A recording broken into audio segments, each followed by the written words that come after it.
Assalamualaikum warahmatullahi wabarakatuh. Waalaikumsalam warahmatullahi wabarakatuh. Bismillah, assalatu wassalamu ala rasulillah wa ala alihi wa sahbihi wa man tabi'ahu wa mawala. La hawla wa la quwata illa billah, amma ba'du.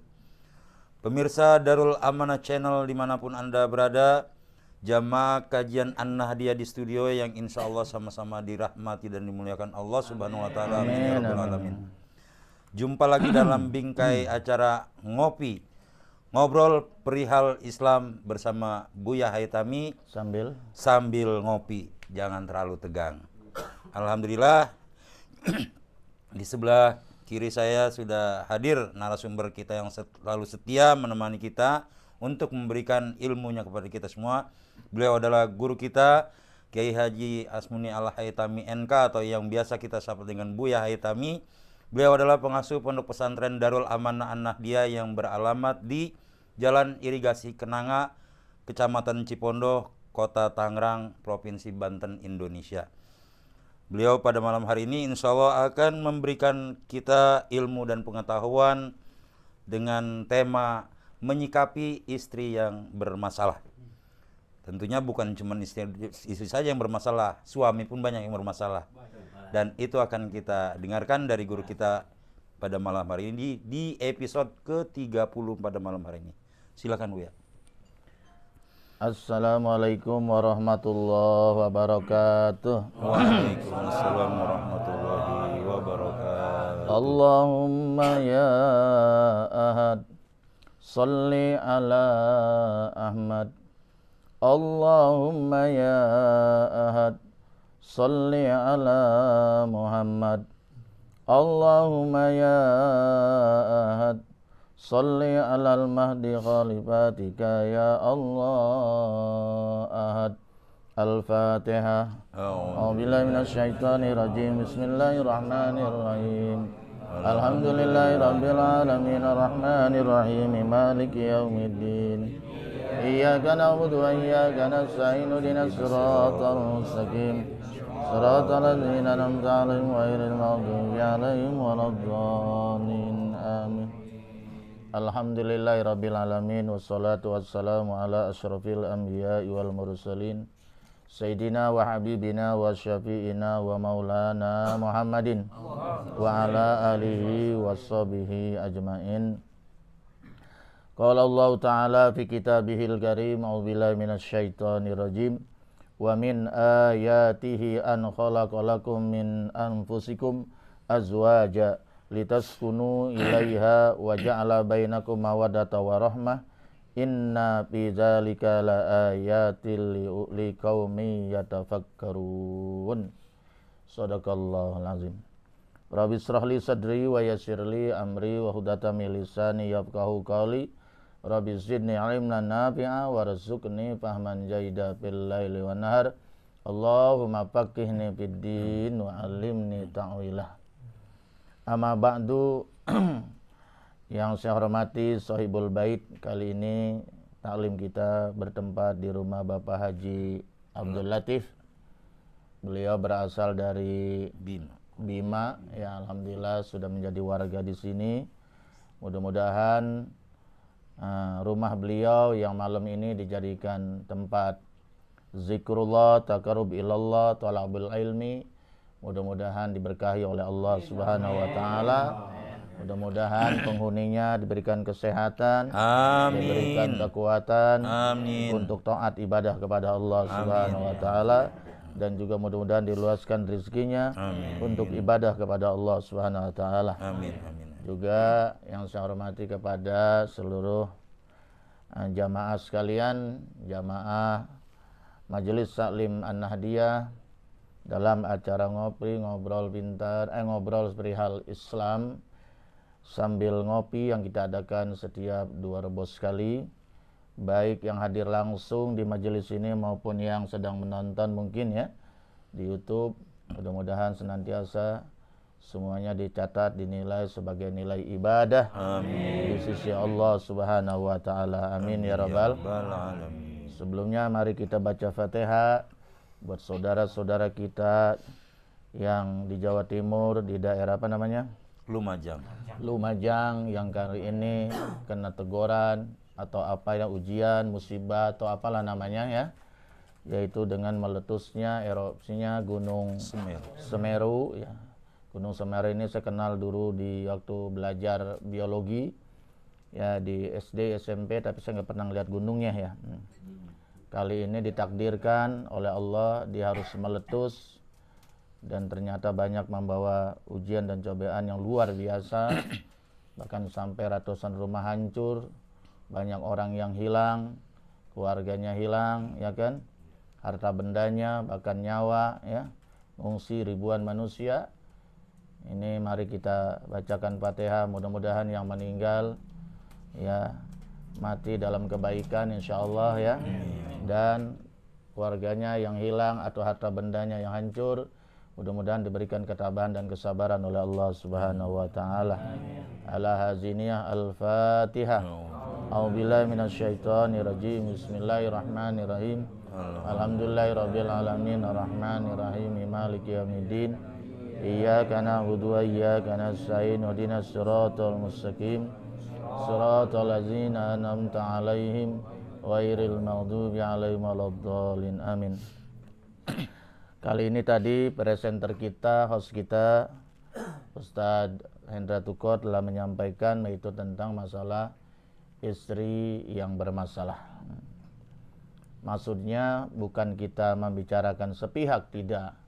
Karena persoalannya istri tanggung jawab suami. Nah itu. Istri itu tanggung jawab suami. Suami itu punya tanggung jawab yang amat besar. Baik terhadap istri, anak-anaknya nanti di hadapan Allah Subhanahu wa ta'ala. Yang jadi persoalan bagaimana kalau kita punya istri ini bermasalah ya. Betul. Nah, ini gimana sikap kita? Nah, ini kita bicarakan, kita obrolin bersama gitu ya. Bukan saya berarti yang paling tahu ya, bukan, tapi hanya sekedar apa saya mengasih tahu apa yang saya tahu. Nah, saya tahu begitu. Kemarin waktu malam Sabtu yang lalu di rumahnya Bapak Haji Asli yang didampingi oleh saudara sejolinya yaitu Bapak Haji Asnan, beliau telah mengadakan acara walimatul arus ya. Anaknya yang terakhir, kebetulan saya ditakdirkan oleh Allah yang menyampaikan mau'izah hasanah atau tausiah. Di situ pun telah dalam mukadimah telah saya sampaikan ya, bahwa tujuan pernikahan itu adalah littiba'i sunnatin nabiyyin ya. Nikah itu adalah bukan salah satu tuntunan para nabi-nabi terdahulu, bukan hanya Nabi besar Muhammad sallallahu alaihi wasallam. Bahkan kalau lihat dari aspek sejarah, seluruh nabi itu menikah kecuali Nabi Isa enggak sempat menikah, belum menikah, hanya diangkatlah ke langit yang nanti akan menyelamatkan dan menegakkan syariat Nabi Muhammad di akhir zaman bersama Imam Mahdi. Imam Mahdi ini ada min zuriyatir Rasul. Gitu. Jadi bahwa pernikahan itu adalah dalam salah satunya tujuannya adalah mengikuti menghidupkan sunnahnya Nabi besar Muhammad dan nabi-nabi terdahulu. Jadi barang siapa yang menikah berarti dia mengikuti sunnah Nabi. Makanya nggak boleh nggak nikah kalau tidak ada uzur syara ya, kecuali uzur syara ya. Nah, tapi kalau memang normal maka seyogianya dia harus menikah mengikuti tuntunan Nabi besar Muhammad sallallahu alaihi wasallam. Jadi dengan kata lain menikah itu adalah ibadah. Iya, jadi makanya sayang ya sampai hari kiamat datang tapi nggak menikah ya, padahal normal. Ya, dia sebelum dapat nikmat surga dunia, surga akhirat dapat surga dunia gitu. Katanya itu. Yang kedua yaitu adalah untuk banyak sekali sebetulnya saya ringkas saja, yaitu untuk linaitis sa'adah di dunia wal akhirah, untuk menggapai kebahagiaan dunia dan akhir. Orang sebesar apapun dia punya harta bendanya, betul nggak? Sepopuler apapun dia punya namanya, setinggi apapun pangkatnya, kalau tidak berkeluarga, tidak menikah, tidak sembur, kebahagiaan yang semu. Akhirnya nyari kebahagiaan di luar jalur agama. Maksiat lah. Makanya orang semacam ini kalau nggak nikah akhirnya berbuat maksiat, itu wajib hukumnya itu. Dalam kitab Quran itu wajib hukumnya menikah orang semacam itu. Karena kalau dia nggak menikah mendatangkan mador. Nah, jadi kita tentunya menikah ini ya di samping mengikuti sunnah Rasul, yang kedua adalah yaitu ingin mencapai kebahagiaan yang diridhai oleh Allah baik di dunia maupun di akhirat. Nah ini nggak gampang nih ya, nggak gampang itu. Bagaimana supaya kita mencapai kebahagiaan dunia dan akhirat itu? Makanya bahwa di dalam Al-Quran itu dijelaskan di dalam surat Ar-Rum ayat 21 di situ dikatakan wa min ayatihi an khalaqalakum min anfusikum azwaja. Bahwa salah satu daripada tanda-tanda kebesaran Allah itu adalah Allah menciptakan bagi kalian dari diri kalian itu azwaja istri. Jadi diciptakan istri itu hidup berpasang-pasangan. Ini memang sudah sunatullah, betul nggak? Ada siang, ada malam, ada langit, ada ada matahari, ada bulan, kan begitu ya? Betul. Ini memang selalu berpasang-pasangan itu ya. Jadi nggak lengkap kalau nggak berpasangan itu. Ya kita lihat saja coba. Nabi Adam apa kurangnya di surga itu? Betul nggak? Surga itu adalah lambang kesempurnaan, kenikmatan dan kebahagiaan. Tapi ternyata Adam tinggal di surga yang begitu nikmat luar biasa, yang diidamkan, diciptakan oleh setiap manusia penghuni bumi, betul nggak? Semuanya pengen masuk surga kan? Ternyata Adam nggak bahagia tuh, kurang kebahagiaannya, bengong dia, sampai dia ditegur oleh Allah. Ya, emang kenapa Adam? Sepi ya Allah. Kalau nggak ada perempuan mah gitu ya. Kalau nggak ada konde mah sepi ya. Nah, kalau nggak ada bibir merah gitu. Allah tahu apa yang diinginkan oleh Adam, maka diciptakanlah dari tulang rusuk sebelah kiri. Kan kisahnya begitu. Begitu Adam bangun ternyata ada ibu Hawa yang sangat cantik jelita. Nah, akhirnya ada main tubruk sajalah. Nah, itu laki-laki kadang-kadang begitu ya. Baru itu ngelihat perempuan yang sangat cantik ya. Nah, akhirnya dia mau main cakar aja. Kayak kucing garong gitu kan. Jadi kalau belum nikah main garuk aja tuh namanya kucing garong gitu ya. Makanya dinikahkanlah ya oleh Allah yang mana saat itu katanya maharnya adalah berselawat kepada Nabi besar Muhammad sallallahu alaihi wasallam. Kok Nabi Muhammad ya? Adam pun kaget ya. Kok Nabi Muhammad itu siapa? Itu yang dimaksud adalah nurnya Muhammad sallallahu alaihi wasallam. Nur Muhammad itu adalah Ahmad itu. Ya, Ahmad itu adalah nurnya Nabi besar Muhammad. Jadi Nabi Muhammad belum diturunkan ke muka bumi, tapi nurnya sudah ada. Disitulah kenapa nanti di akhirat di padang mahsyar Nabi Muhammad memimpin seluruh para nabi dan rasul. Ya, itulah. Jadi ternyata bahwa Nabi Adam sendiri yang begitu nikmat, serba lengkap, serba ada, ternyata kurang bahagia kalau nggak ada pasangan apalagi kita hidupnya di dunia yang tidak sempurna ya. Dunia yang tidak abadi ini serba kekurangan, betul nggak? Betul. Makanya kita dianjurkan untuk menikah yang tujuannya adalah walitaskunu ilaiha, agar kamu tinggal bersama istri kamu itu agar tenang, damai. Betul. Coba kalau nggak ada istri, bengong gitu. Makanya wajar kalau ini nikah lagi. Ini nih, mana ya tadi? Iya, karena apa? Itu kebutuhan, betul nggak ya? Litas kunu ilaiha, agar kita tenang. Kalau punya istri tenang nggak? Tidur, apalagi musim hujan begini, masya Allah, kan ya? Kesepian, ada tempat ngobrol. Iya. Ya contohnya kita, walaupun kita udah punya anak, udah punya mantu, anak banyak, tapi kalau tidur di kamar sendirian, ora pules. Betul nggak ya? Betul. Iya, itu mata melek-melek aja. Betul nggak ya? Tapi begitu istri ada di samping kita, padahal nggak ngapa-ngapain, pules saja.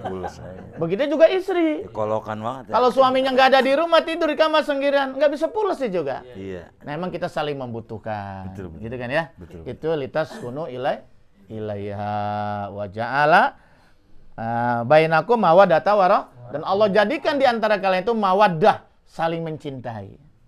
Ya kan ya? Warahmah, kasih sayang.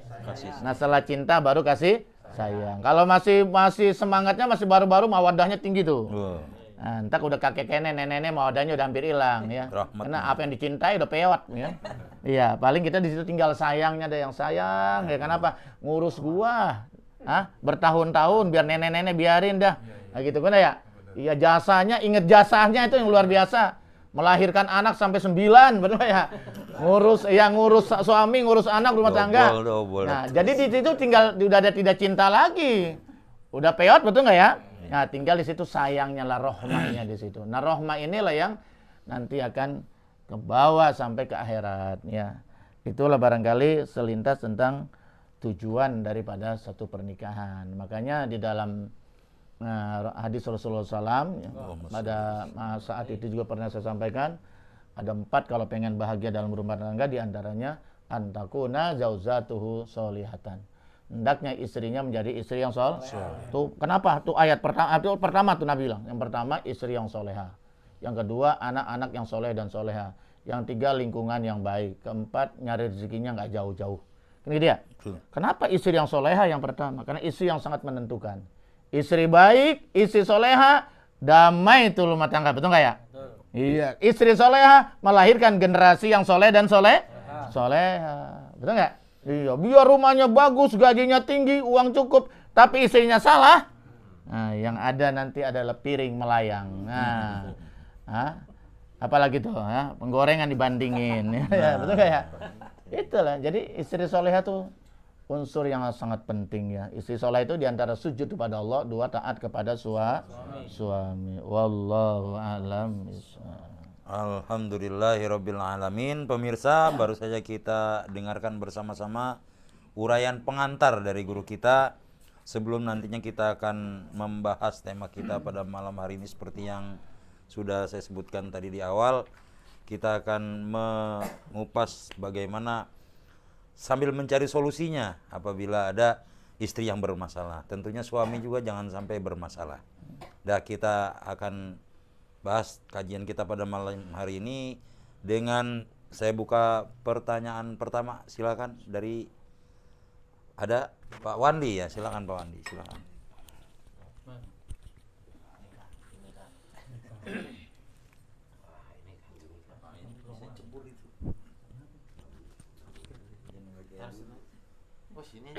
Assalamualaikum warahmatullahi Buya.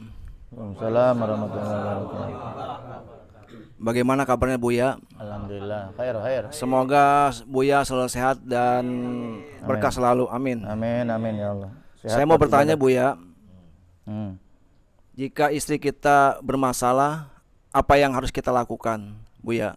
Mohon pencerahannya. Assalamualaikum warahmatullahi wabarakatuh.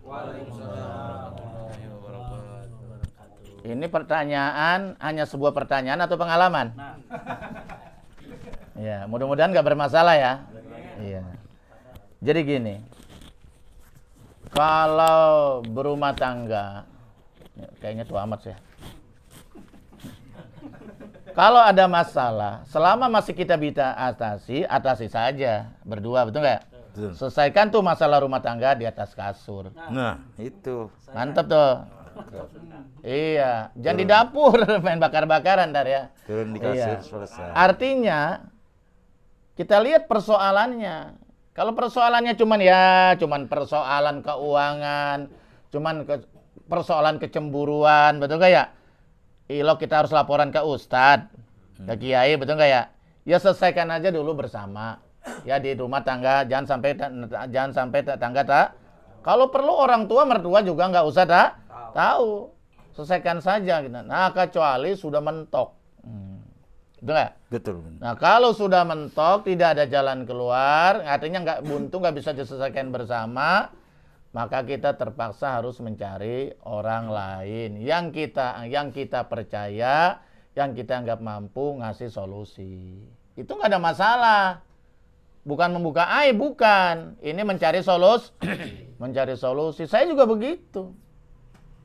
Ya istri saya juga nggak pernah kalau ada masalah itu ngomong sama orang tuanya, nggak pernah. Saya pun begitu, nggak pernah menjelekin istri di depan mertua orang tuanya, nggak pernah. Karena itu sama saja membuka aib sendiri. Nggak boleh, betul ya. Tapi kalau kita bercerita kepada orang tua, mertua untuk cari solusi, enggak apa-apa. Ya kalau memang kita anggap mertua itu bisa mengasih solusi. Tapi kalau ngomporin ya jangan juga. Betul nggak? Itu. Nah, ini juga pernah terjadi di zaman para sahabat ya, gitu. Yuro anna rajulun jaa ila ashabi Rasulillah sallallahu alaihi wasallam. Diriwayatkan ada seorang laki-laki. Nggak tahu nih ya, yang nanya kali yang datang tadi ini ya. Orang mana ini ya? Nah, tapi ini ceritanya bukannya di Cengkareng ini ya. Ini ceritanya di zaman Rasul di Madinah. Datang seorang laki-laki jaa ila ashabin Rasulillah sallallahu alaihi wasallam. Datang kepada para sahabat. Di situ banyak sahabat sedang kumpul. Pembesar sahabat ya. Ada Sayyidina Abu Bakar, ada Sayyidina Umar, ada Sayyidina Utsman, ada Sayyidina Ali, ada Muawiyah, ada banyaklah di situ ya. Ada juga Abdullah bin Abbas, banyak sekali di situ pada berkumpul, banyak sekali sahabat. Nah, sekonyong-konyong datang ada seorang laki-laki ngaduin tentang masalah istrinya, gitu loh. Nah, minta pendapat bagaimana menurut pandangan Rasulullah Sallallahu gitu. Ini kan nyari solusi kan ya. Dalam aspek menurut agama gimana?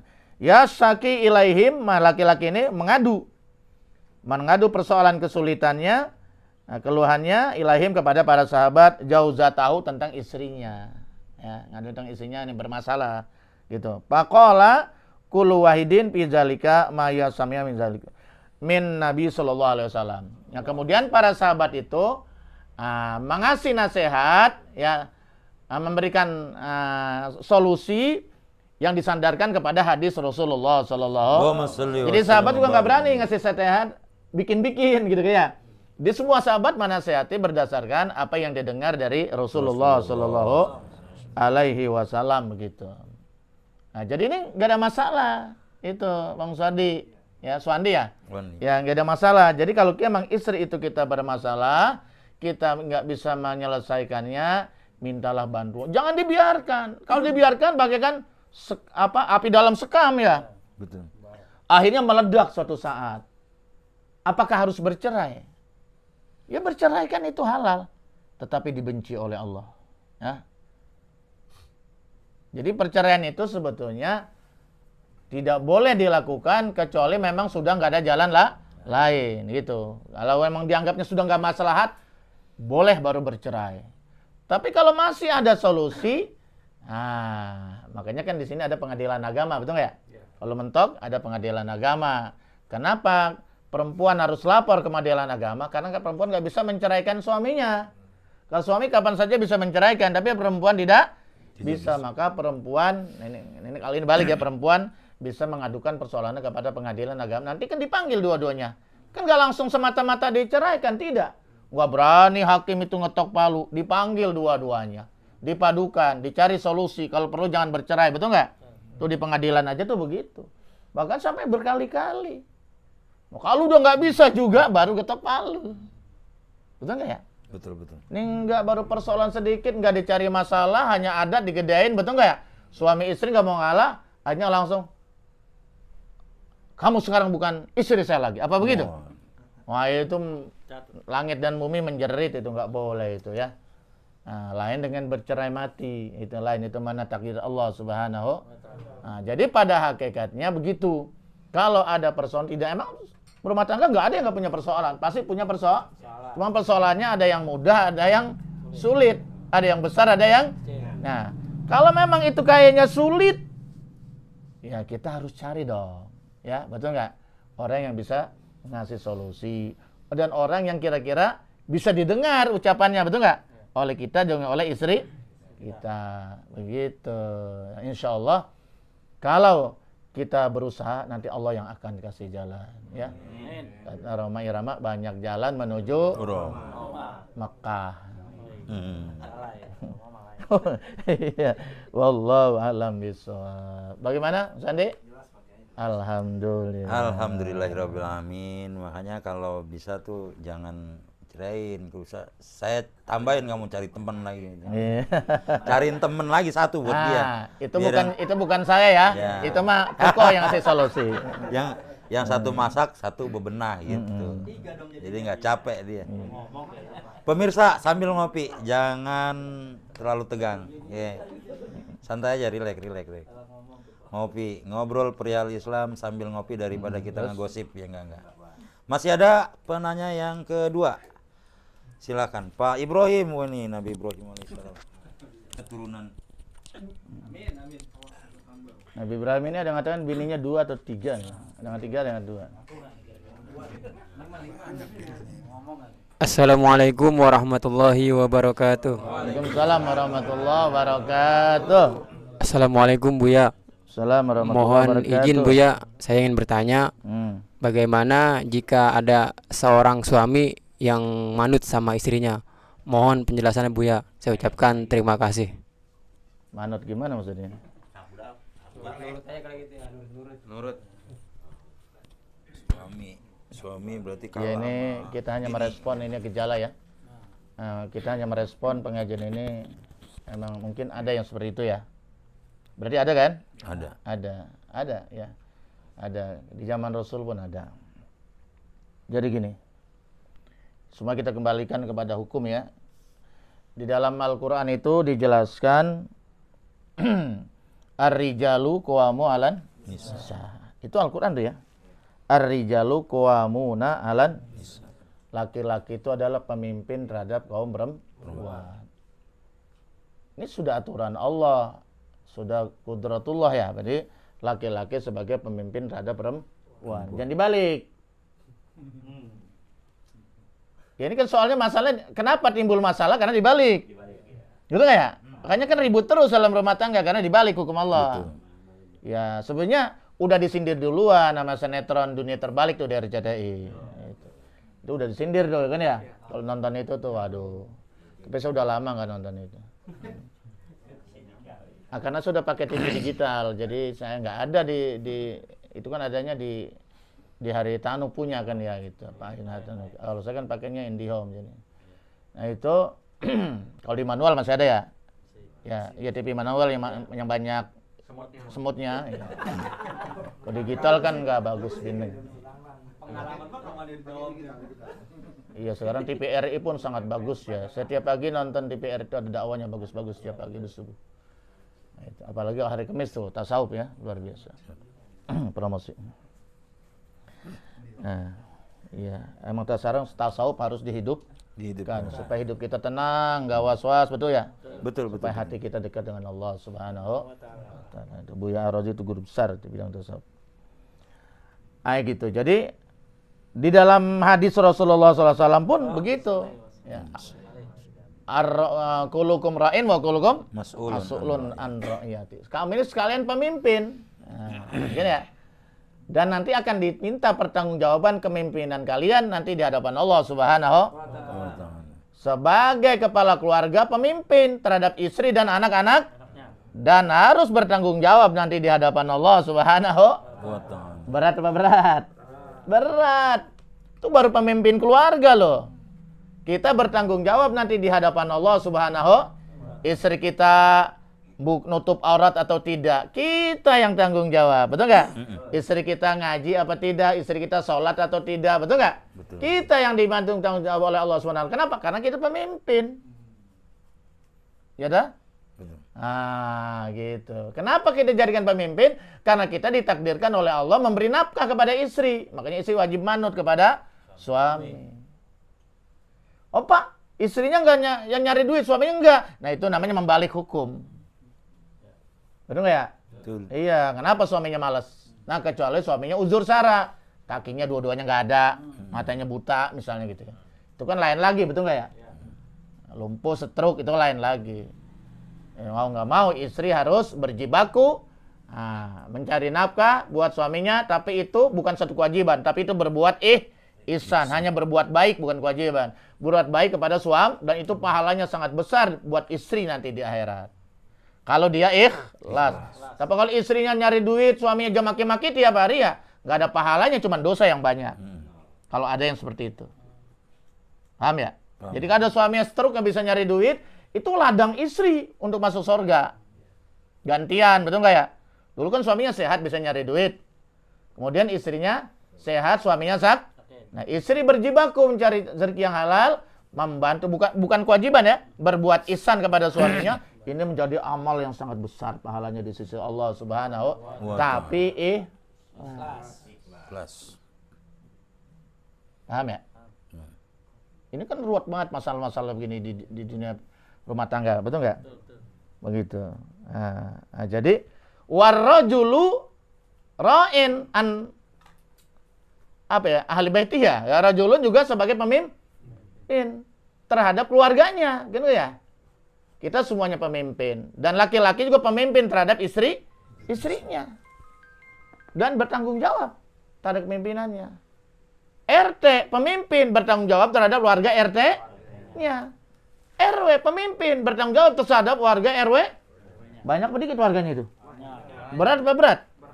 Kok berebut jadi RT dari RW itu ya? Ya, nggak ada masalah, memang harus ada. Pemimpin itu wajib. Kalau nggak ada pemimpin, siapa yang ngurusin KTP aja susah kalau nggak ada. Betul nggak? Kakak juga, siapa yang ngurusin? Betul? Betul. Jadi sebetulnya pemimpin itu wajib harus ada. Pemerintah itu harus ada. Kalau tidak, negara ini kacau, habis dicaplokin sama negara luar. Betul nggak? Betul. Nah, jadi harus ada. Jangan bicara yang besar dah, militer, ekonomi, politik. Udah, ngurusin KTP aja kalau nggak ada pemerintah. Siapa yang ngurus? Ayo coba pikirin. Ngurus kakak aja. Nanti pusing nggak kalau nggak punya kakak? Sekarang apa aja pakai kakak, pakai KTP, betul nggak? Betul. Pakai surat nikah, betul nggak? Maka pemerintah bangunlah pemerintah itu KUA di setiap kecamatan. Untuknya membantu masyarakat. Nah, dan mereka itu semuanya harus bertanggung jawab terhadap kepemimpinannya, betul nggak? Betul. Nah itu. Nah makanya disinilah kalau ada misalnya kepemimpinan itu dalam perumpamaan dibalik, nah itu berarti menyalahi hukum Allah Subhanahu wa ta'ala. Kalau sudah menyalahi hukum Allah, pasti ada masalah. Betul? Betul. Pasti ada masalah. Ada sebuah hadis, Rasulullah SAW bersabda, hadis ini dari sanadnya dari Sayyidina Abu Bakar As-Siddiq. Ya. Sami itu Rasulullah SAW. Aku pernah mendengar Rasulullah SAW bersabda, yaqulu lau amartu ahadan ayas judali ahadin la amartu almar'ata antas judali zaujiha. Andaikan aku boleh memerintah seseorang bisa sujud kepada seorang, kata Nabi, maka yang pertama kali aku suruh sujud istri kepada suaminya. Cuman nggak boleh kan? Sujud ta'abud, sujud ibadah hanya kepada Allah. Karena Allah itu al-ma'bud. Allah itu adalah zat, bukan orang ya. Jadi kalau ada jenderal mengatakan bukan orang Arab, nah itu salah, itu kebodohan ya. Allah itu bukan orang, bukan makhluk. Allah itu zat. Allah itu adalah zat satu-satunya yang wajib disembah. Tidak ada yang patut disembah kecuali Allah. La maksuda ilallah, tiada ada yang dimaksud kecuali Allah Subhanahu wa ta'ala. Paham ya? Itu. Ya. Jadi nggak boleh. Kalau boleh makhluk sujud kepada makhluk, maka istri sujud duluan kepada suami. Cuman nggak boleh, hanya kepada Allah. Kenapa Nabi sampai ngomong begitu? Saking besarnya hak suami terhadap istri dan saking beratnya tanggung jawab suami. Apa tanggung jawab istri? Tanggung jawab istri. Tanggung jawab suami terhadap istri. Maka disitulah istri wajib taat kepada selama perintah suami tidak maksiat kepada Allah. Mana istri ini? Nggak ada yang hadir. Suami semua ini. Suami semua. Masya Allah. Nanti episodenya diadain. Ini kalau ada istri, waduh. Seru. Instruksi Pak Ustadz, ya kata gitu. Ya. Nah ini, itu aturan agama tuh ya. Aturan agama ya. Betul. Aturan agama. Kalau ini dibalik, pasti ada masalah. Makanya di dalam Islam itu ada solusi. Kalau nikah itu salah satu sarannya dianjurkan mukafaah. Apa kufu itu? Cocok. Cocok, Akur. serasi, sepadan. sekupu, ya itu termasuk dianjurkan oleh Nabi, sepadan. Imbang. Imbang, tidak terlalu jomplang gitu loh. Ngerti ya? Lah kita orang biasa, kawin sama pengusaha bini kita. Jomplang gak kira-kira? Jomplang. Kecuali emang kemauan dia. Saya harta udah penuh, nggak perlu. Saya pengen punya mantu ustad. Atau mantu yang santri. Yang bisa memimpin keluarga saya di dalam ibadah kepada Allah. Nah, itu melain lagi dah. Kan umumnya nggak begitu umumnya. Betul nggak? Walaupun ada yang begitu. Jangan takut. Harta mah. Saya udah banyak. Saya cuma pengen punya mantu. Karena saya perempuan semua. Saya punya mantu laki-laki. Yang bisa mengatur masalah agama. Keturunan saya nanti ada yang memimpin masalah agama. Kan ada yang begitu. Betul nggak? Betul. Malah dibangunin rumah, dibeliin mobil, dibangunin pesantren, betul nggak? Pengen punya majelis. Itu karena duitnya banyak, betul nggak? Yang penting ini juriyahnya ada yang memimpin di dalam masalah agama, begitu. Itu lain lagi tuh mah. Tapi umumnya kan nggak begitu. Ya dah? Betul. Nah, jadi tanata kufu itu penting, Nabi manjurkan. Jangan terlalu jomplang. Nah, walaupun boleh, nikahilah perempuan karena hartanya boleh. Betul nggak? Nah, tapi jangan terlalu Jauh. Rakyat jelata kawin sama anak menteri. Jadi jongos. Betul nggak ya? Kecuali menterinya memang santri kali. Gitu ya. Betul nggak? Betul. Nah, jadi kita harus tahu diri juga. Kalau terlalu jauh perbedaannya, ini khususnya dalam masalah dunia ya. Susah kalau masalah dunia itu. Memang kebanyakan begitu. Kalau orang menikahi karena dunianya semata, suka laki-laki itu diremehkan oleh istri. Oleh mertuanya. Jadi itu juga harus dikoreksi juga tuh masalah itu. Betul nggak ya? Nah, tapi kalau dalam aturan agama, apapun statusnya, biar istri itu orang kaya, anak pejabat, apapun anak konglomerat, ya kan? Atau kongmelarat, betul nggak ya? Tapi kalau namanya udah berumah tangga, tetaplah suami pemimpin. Tidak boleh DP manut sama istri. Nah, bagaimana bertanggung jawabnya di hadapan Allah kalau begitu? Betul nggak ya? Betul. Nah, ya tetap. Nah, istri harus menghormati. Harus patuh kepada suami. Nah, itu. Barulah rumah tangga itu nggak bermasalah. Dirahmati oleh Allah Subhanahu. Tapi kalau sudah dibalik, ya ini yang banyak masalah sekarang itu. Tadi siapa sih yang nanya? Bapak Ibrahim. Bagaimana ya Ibrahim? Paham tak? Alhamdulillah. Tapi ini nasihat untuk semua ya. Buat kita, buat Ibrahim dan buat semua insyaallah. Amin. Wallahu a'lam bishawab. Alhamdulillahirabbil alamin. Nganggur kalau kontrakannya banyak sih mending ya, Im ya. Iya, ini udah nganggur kontrakan enggak ada, waduh. Makanya nggak boleh malas sebagai suami. Jangan malas. Banyak jalan menuju Roma. Pemirsa dan TV dimanapun Anda berada, masih sambil ngopi, kita jangan terlalu tegang. Kita persilakan penanya yang ketiga. Silakan, masih ada ya? Siapa? Masih ada? Bapak Yunus Ilyas bin Haji Muhi. Assalamualaikum warahmatullahi wabarakatuh. Oh iya benar. Ya. Assalamualaikum warahmatullahi wabarakatuh. Saya ingin bertanya, gimana jika ada seorang suami miskin, dibiayai hidupnya oleh istrinya gitu. Kemudian istrinya bangkit-bangkit nih. Gimana hukumnya, Buya? Bangkit-bangkit. Iya. Bangkit-bangkit itu apa? Ngungkit-ngungkit kali ya? Iya, iya. Ya. Gimana? Mohon dijelaskan gitu. Ya. Cukup sekian dari saya.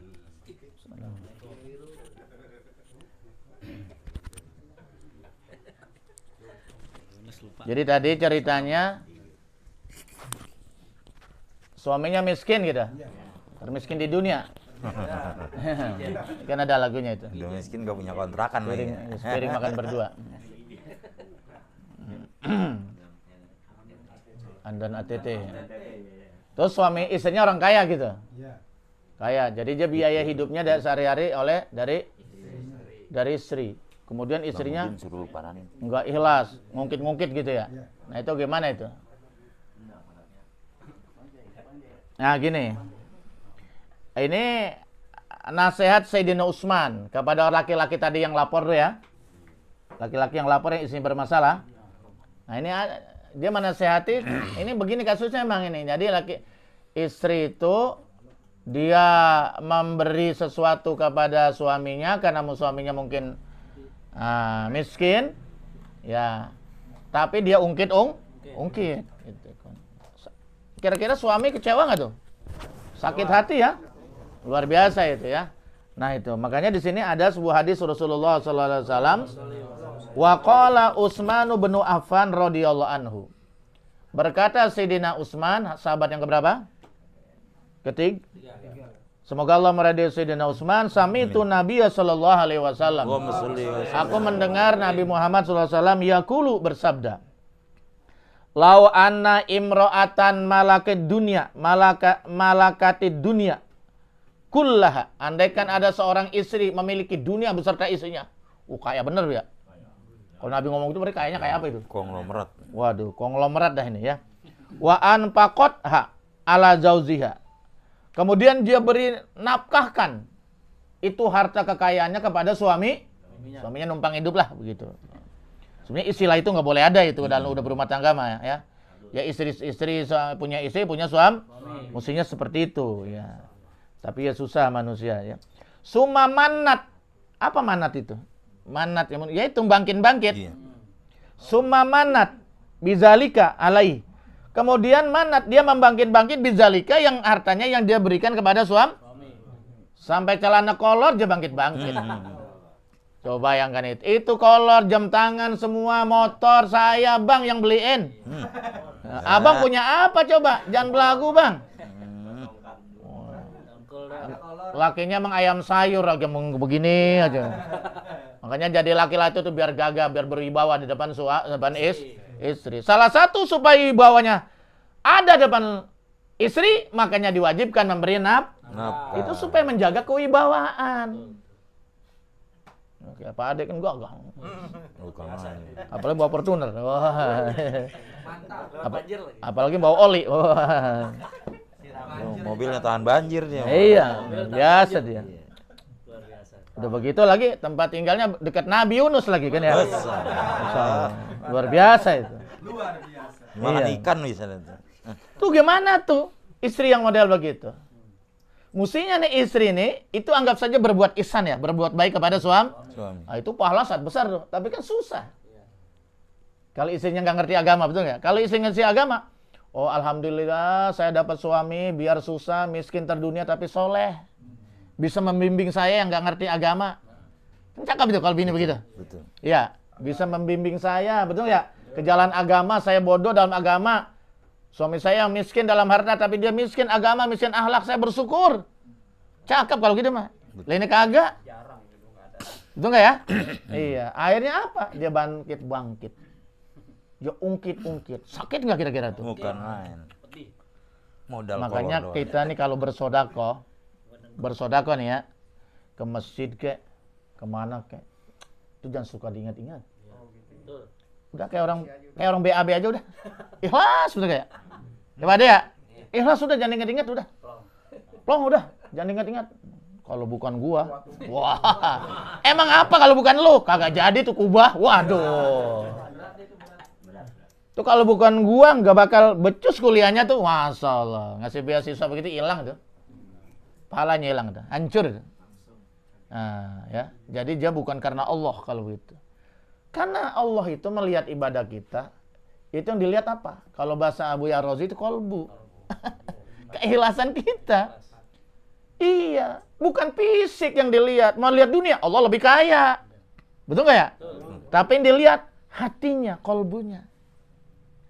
Sholat karena siapa? Betul kan ya? Zakat, sedekah, ibadah karena apa? Betul nggak? Innallaha la yanzuru ila azamikum wala ila suwarikum. Allah tidak melihat kepada casing kamu, jasad kamu, ganteng apa jelek, petot, tinggi apa pendek, nggak dilihat itu. Iya, ila suwarikum.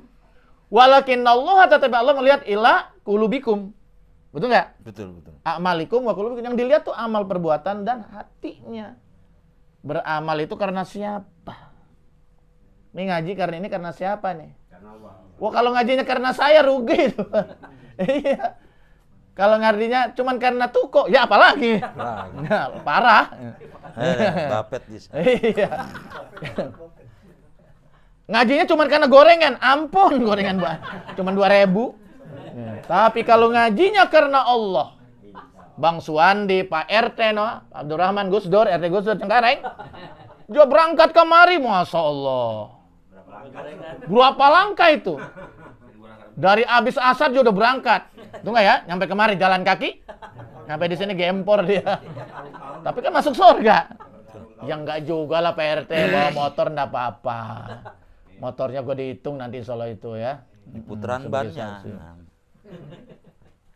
Nah, gitu ya. Jadi gimana tuh orang yang semacam itu? Manat bizalika alaihi, dia bangkit itu pemberiannya alaihi atas Jauzun atas suaminya. Illa ahbatallah amalaha, kecuali akan dihancurkan amal ibadahnya oleh Allah Subhanahu wa taala.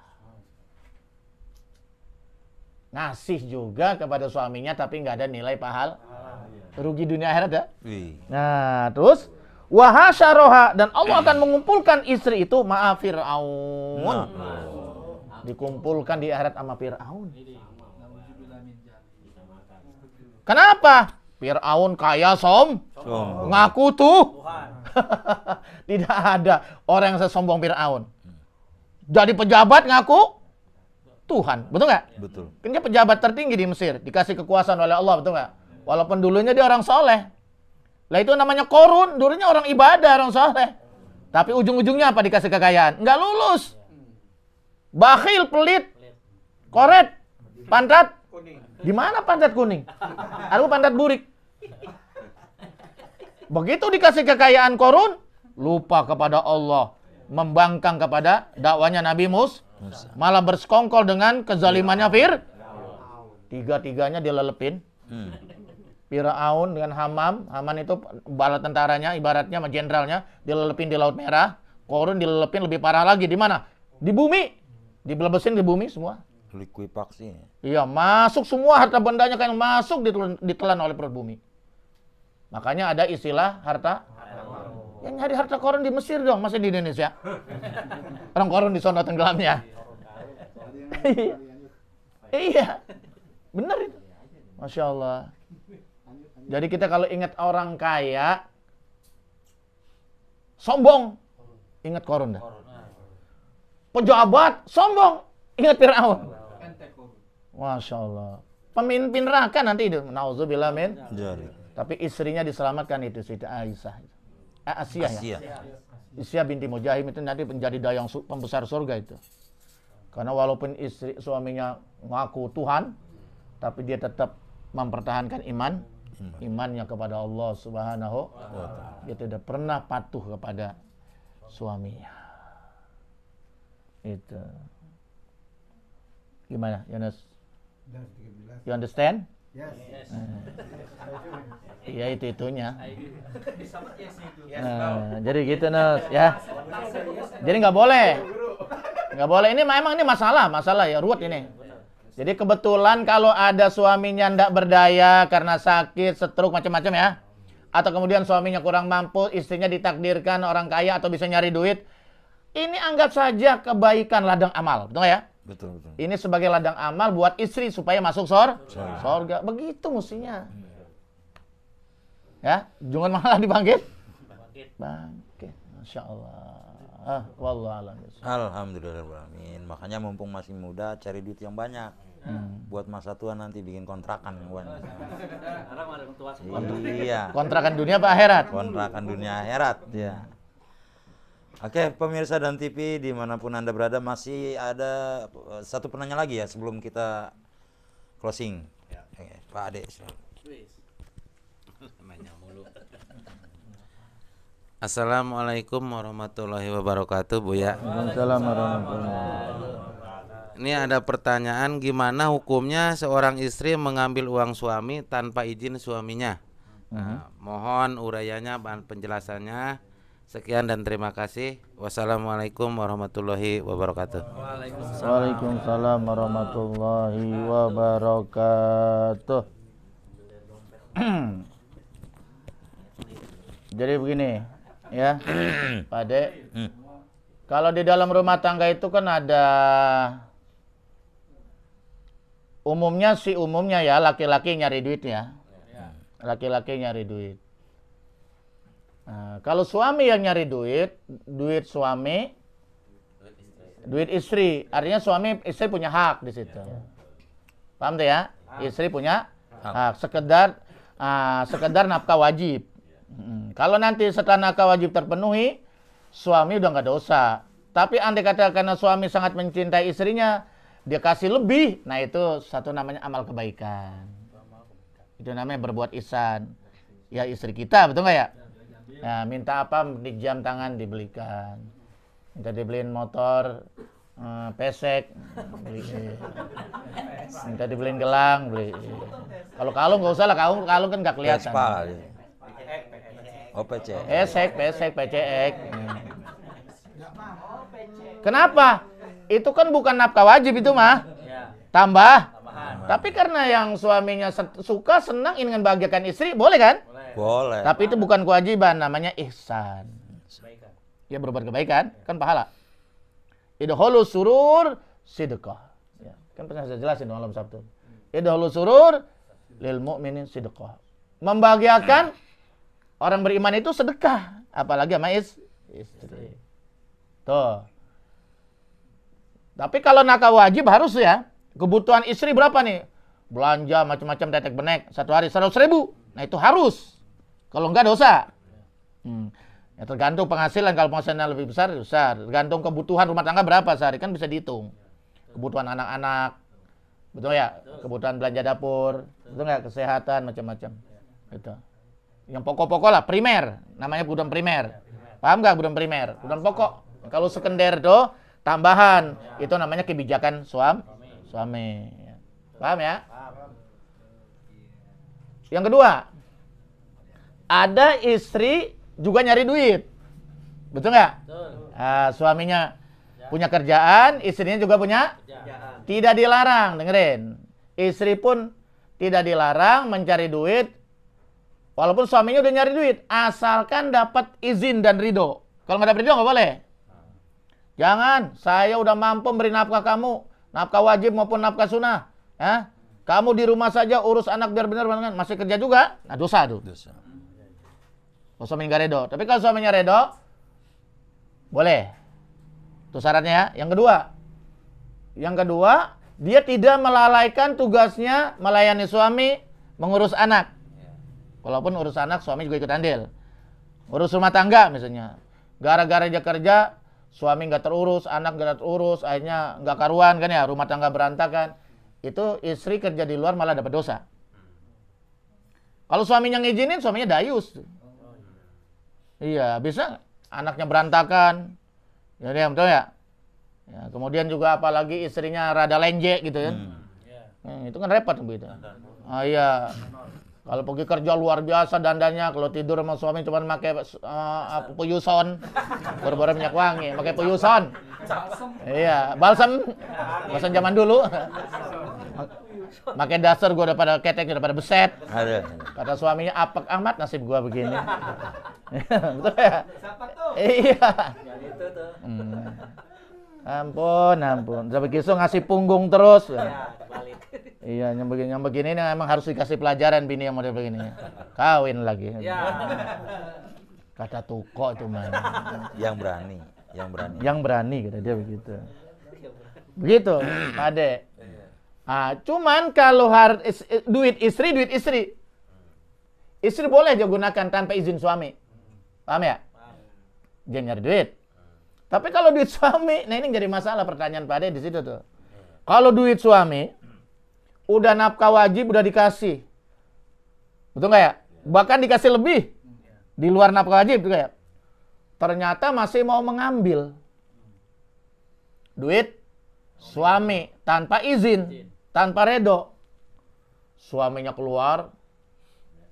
Wah. Waduh, ATM. Habis gembul digesek. Itu ternyata dompet yang di rumah berantakan. Iya, suaminya nggak tahu lagi. Begitu pulang, Bu, ini kok dompet terbuka ya? Nggak tahu ya Pak, mungkin tuyul kali Pak. Suaminya udah punya firasat, wah jangan-jangan tuyulnya bini gua nih ya. Nah itu hukumnya sama dengan mencuri itu. Sama dengan mencuri itu, dosa itu. Jangankan urusannya begitu, sedekah aja sedekah. Ada orang datang minta sodakoh, kita kasih tuh. Jadi kalau ada orang datang jangan sampai nggak dikasih ya. Ya walaupun sedikit kasih. Ini orang danadang pak. Ya kecuali dia menggagah perkasa ya sekali-kali jangan dikasih lah karena itu kalau dikasih terus didik malas. Malah dia mengharamkan ulama Jawa Timur.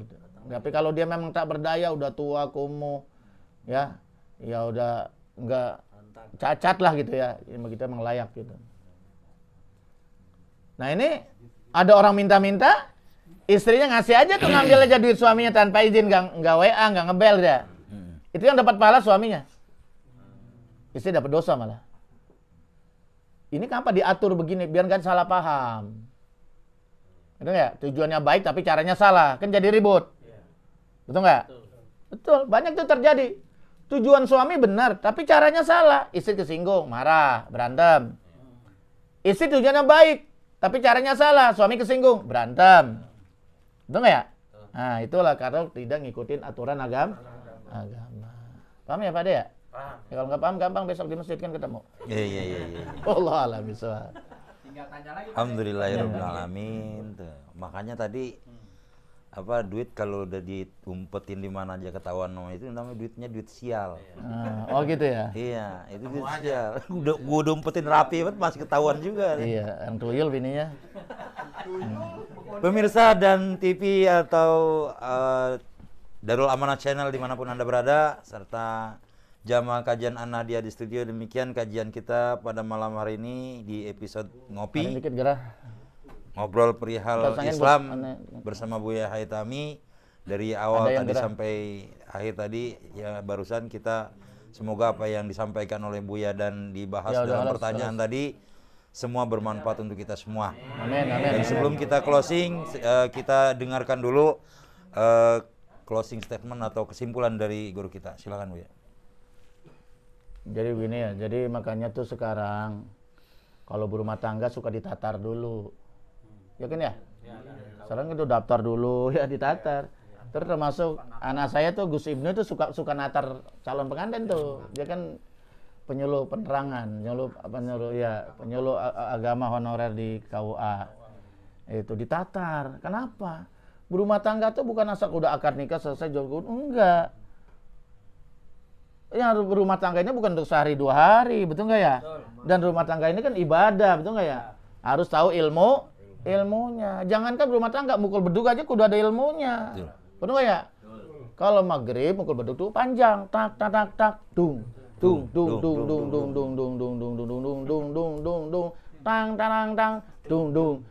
maghrib. Subuh juga sama. Nah, dalilnya cuma adat, kebiasaan. Al-adatu muhakkamatun. Itu mukul berdua aja ada ilmunya. Tapi kalau isya, zuhur, asar pendek. Jangan panjang dikata orang mati. Zaman dulu tang. Tung. Udah 5 waktu. 4 boleh 4 rakaat. Paham ya? Mukul berdua aja ada ilmunya. Apal berumah tangga pakai peci ada ilmunya. Kalau sholat nggak boleh begini ke atasin dikit. Nah, kalau sholat karena ini jabah termasuk rukun sujud ada berapa? Ada 7. 1 jidat jabah, 2 taman. Ini harus nepak tempat kita sujud, 2 dengkul dan jari kaki kiri dan kan. Ini harus napak. Kalau enggak itu kuntilanak namanya, terbang besar tuh ya. Ini kalau sholat begini nih. Tapi kalau kondangan ya begini, ketuaan kelihatannya. Turun dikit. Oh, ya. Nah, begini kan lebih tuh, tunduk. Tuh ya. Kelihatannya muda kalau kondangan. Itu aki-aki. Tapi kalau sholat harus ke atas. Nah, kalau begini ini kalah main judi. Tuh aja Selih. Iya. Pakai peci ada ilmunya tuh. Itu enggak ya? Payah ya. Apalagi berumah tangga itu. Makanya apapun dengan ilmu. Kalau dengan ilmu insya Allah berjalan dengan baik. Karena al ilmu nurun. Ya, ilmu itu cahaya. Ilmu yang menunjukkan kita bagaimana cara kita beribadah, bagaimana kita cara berumah tangga, bagaimana cara kita bermasyarakat, bagaimana cara kita bernegara, bagaimana cara kita berkomunikasi sesama teman, itu semuanya sudah diatur oleh agama. Kalau kita ikutin insya Allah tiada benturan-benturan. Begitu juga di dalam rumah. Wallahu a'lam bishawab.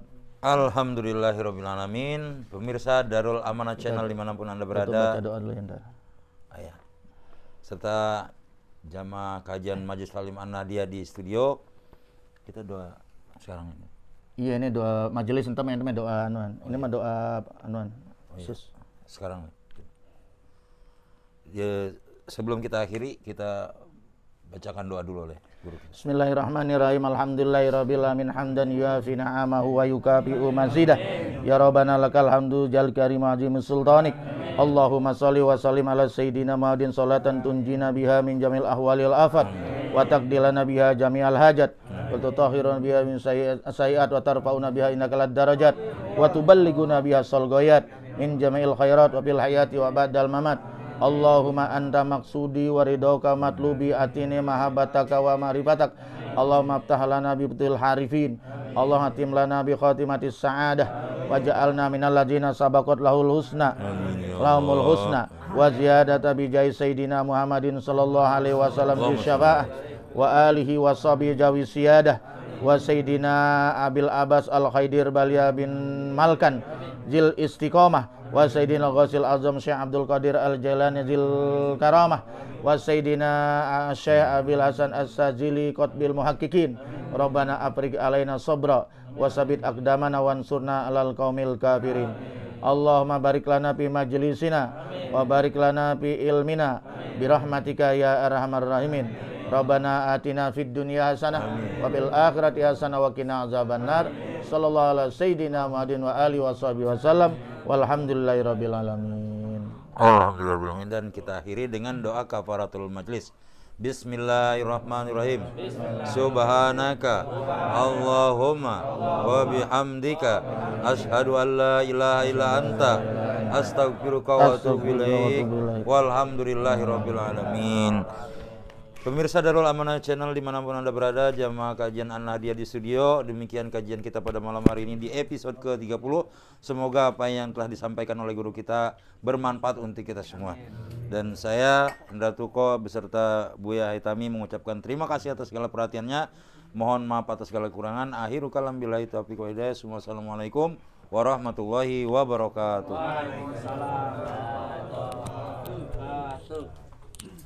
Acaranya makan nasi bakar. Iya. Mantap. Nasi bakar itu ini bukan promosi ya, tapi dari Ustadz Tuko. Iya, buatan Ustadz Tuko. Nanti kalau